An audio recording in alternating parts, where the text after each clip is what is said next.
hawak ka hawak.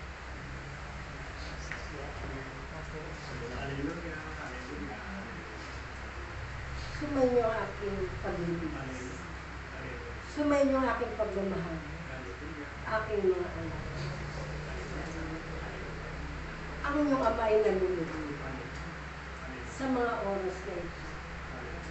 Sapagkat nakita ko sa aking mga anak na sila ay mayroong kagalakan sa kanilang mga puso at kalooban. Aking anak, naririnig ko ang iyong panaghoy sa akin. Ang iyong pagluha na nakadudulog ng aking puso. Magpakatatag ka, aking anak, sapagkat batid ko kung ano yung hinihiling sa akin.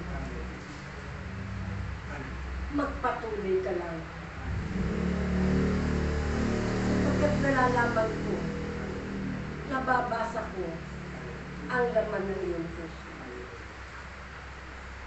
Napakabuti na iyong kalooban, aking anak.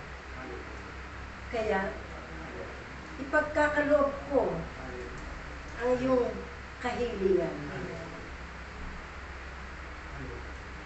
Hindi madaling magpatawad. Ngunit ako ang iyong Ama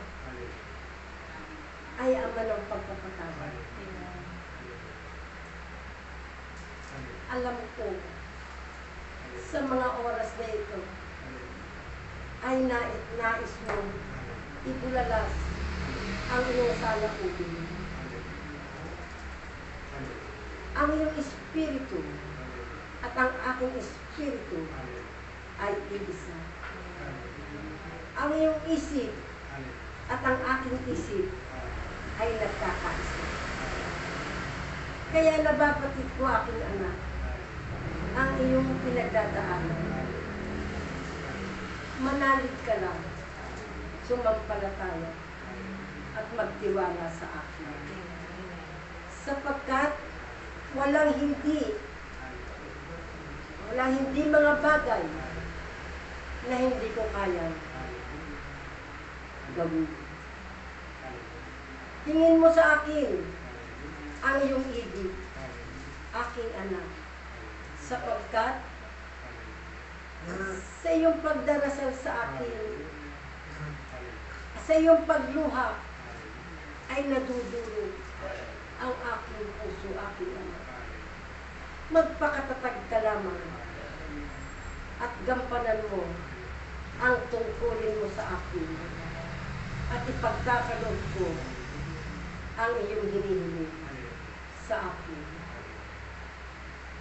Tandaan mo, ako ang lumikha. Siya'y aking nilikha lamang. Kaya, mas matimbang, aking anak, ang lumikha sa nilikha. Tandaan mo yan, aking anak.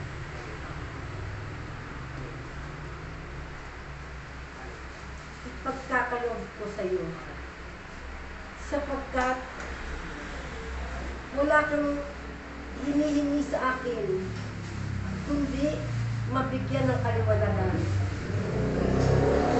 Liwanag ang isusukli ko sa iyo, aking anak. Sapagkat damang-dama ko na nahihirapan na iyong kalooban. Sa bawat tulo ng iyong luha, ay tumutulo rin ang aking luha. Dahil kayo ay aking minamahal. Ang lahat ay mapangyayari ko, aking anak. Kumapit ka sa akin ng mahigpit at hindi kita bibigyan.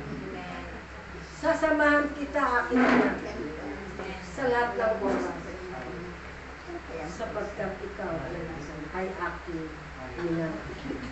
Tandaan mo, aking anak, ang aking tagubilin sa iyo. Magpakatatag ka, sapagkat ikaw ang haligi ng tahanan. Ang salita mo ay kanilang susundin sapagkat ikaw ang ama ng iyong tatang. Kaya, hinihingi ko sa iyo aking anak, huwag ka nang lumuha sapagkat sa bawat luha mo, kasabay din ang aking pagluha. Minamahal kita, aking anak. Minamahal kita. Magpakatatag ka. Umapit ka. At hindi kita pababayaan. Kaya ako, ang iyong ama. Ako, si Yahweh. Ako si Yahweh. Ako si Yahweh, ang makapangyarihan. Makatarungan. Kaya, isa lang ang sasabihin ko sa iyo, aking anak. Magpakatatag ka at humawa sa akin. Sapagkat ang lahat ng humahawak sa akin ay hindi ko hinahayaang mahulog. Kundi, siya ay aking kakapitan ng mahigpit upang hindi siya mawala sa aking kawan. Salamat sa inyong lahat. Salamat. Shalom. Praise Yahweh. Ang Panginoon ang aking pastor, pinaging ginawa akong lubos. Nandong niyang himlayan sa rimang pastulan, ang panginoon ko'y payapang barisan, atin sa kaluluwa ay maging awahan sa lupa maligas. Sila ang patnubay,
Mapasa amin ng kaharian mo, hindi ng loob mo dito sa lupa para nasa Bigyan mo po kami ngayon ng aming kakanin sa araw-araw.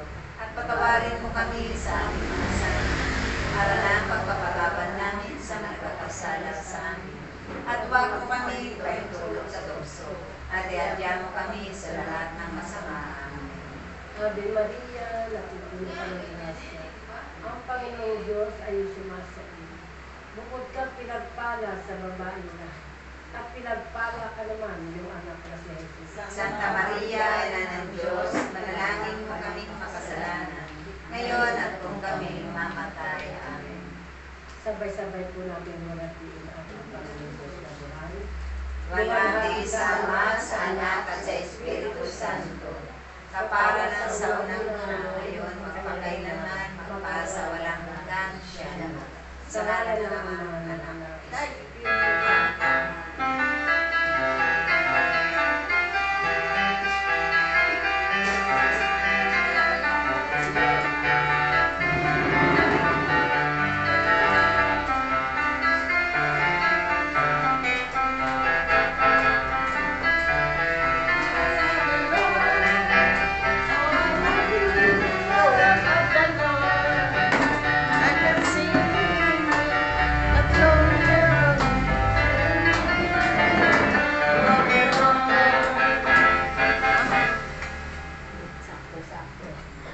Patay na to? Opo, opo. Yan ang lahat.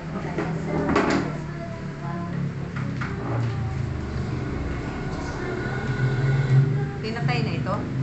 Patay, opo. Ate Fel, Patay. patay mo nga. Alam, may yung kamay ko. Pindutin mo lang bilog, Sister Tess. Saan dito? Doon sa harapan, doon sa harapan. Patay na? Yung bilog. Hindi pa po.